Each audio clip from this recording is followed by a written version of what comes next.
Hello out there, this is Wakeangel2K1, and welcome to the special show called It's December, and I have very little time to make custom toys, so let's compensate by shooting more reviews this month. Yeah, rolls right off the tongue, doesn't it? Anyway, I don't normally collect the Star Wars Black Series, but when I saw the new Rogue One figures, I just could not resist grabbing K-2SO for myself. Which is the guy standing on my reviewing stage right now. Looking very much like a fully roboticized Slender Man, K-2SO has that design that just skirts that fine line between whimsical, as in like the robots from Miyazaki's Castle in the Sky, to creepypasta, as the aforementioned Slender Man. So K-2SO here is supposed to be a captured and reprogrammed Imperial droid. Specifically, he was an Imperial security droid. So, before we go moving him around, let us take a quick pan. An Imperial security droid would, of course, have to look a bit intimidating. So he has this very cool skull-like visage. Plus, despite the fact that he's very tall and lanky, he has this the way his neck is angled gives him a significant hunch. So between the skull face, the tall, lanky appearance, and the hunched neck, he just kind of exudes this angel of death or anthropomorphic vulture thing going on. That continues all the way down, of course. And like, I really like this dark blackness. I mean, even though I know it's made of plastic, every time I touch it, I just expect to feel the coolness of metal, as if I would be touching a wrought iron fence or something. Plus, his eyes are painted in that white, like that perfectly circular white that against contrasted against that black plastic. It just seems to exude some kind of otherworldly appearance. It just looks really good. They also gave him a nice weathering paint job. You see that there's parts that are supposed to look like scuffs, and they actually do a pretty good job of looking like scuffs. It's like he was actually painted, and then you scratched him, revealing silver metal underneath, as opposed to something being cast in black plastic and then having silver paint applied to it.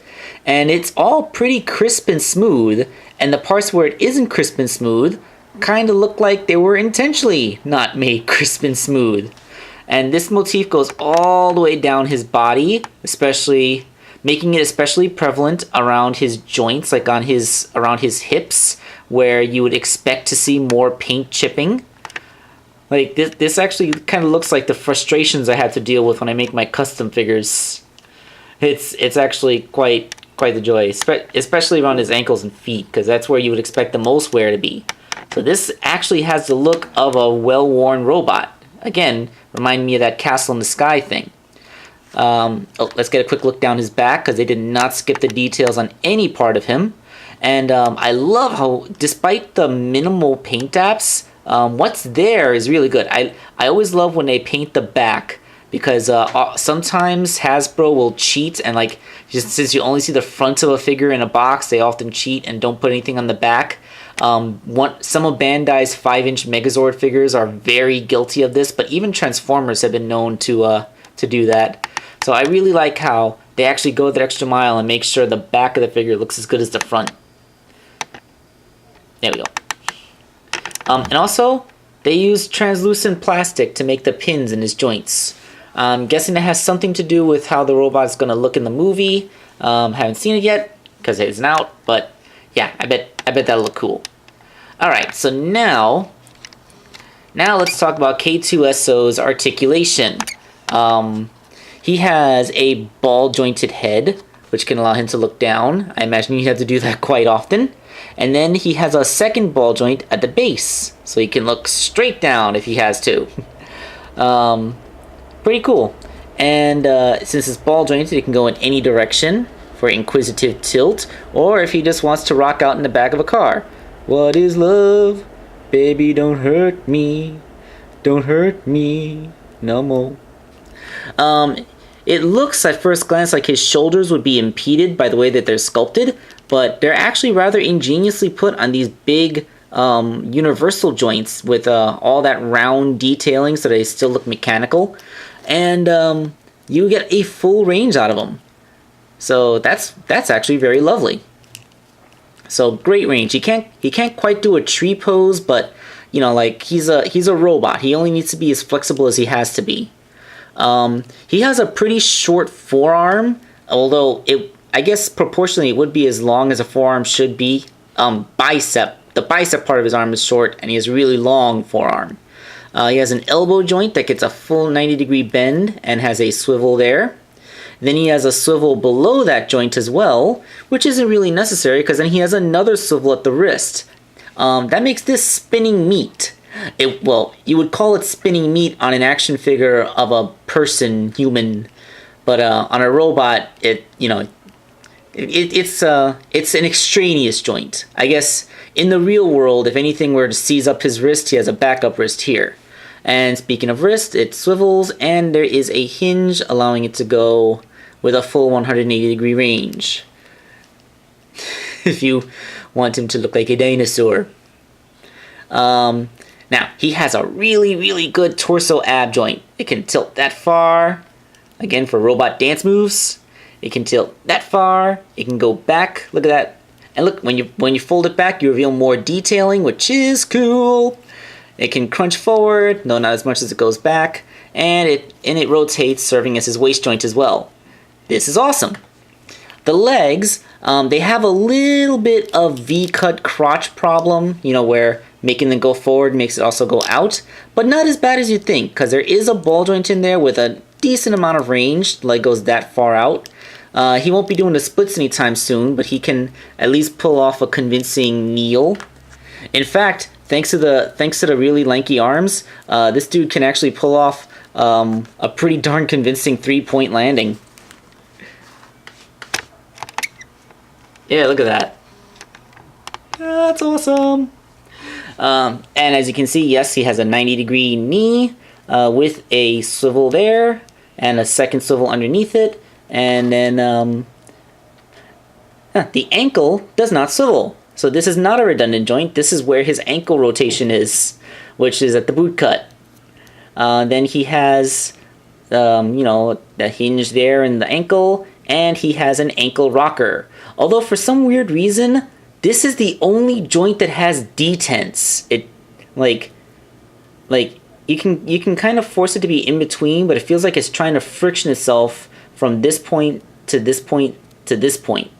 Like, this is the only detented joint on the entire figure, and it's the one place where you want subtle movements that don't lock themselves into detents. Why would you put detents there? A lot of people say that they try to stand their K-2SOs up, and they tend to look like they're well balanced until they're not, and they fall over after a few hours of standing. I think that it's this. They say that there's something about the way his toes are molded, or that maybe there's plastic tolerance issues, like everything is so skinny and long that maybe just can't stay straight. But nah, his plastic is pretty solid. I blame these detented ankles, because you get him to stand and you use the ankles to flatten his feet, and then the detents try to force them up into one of the three positions, and it makes the figure fall over because his feet aren't lying flat anymore. Why would you detent ankle rockers? Anyway, K-2SO,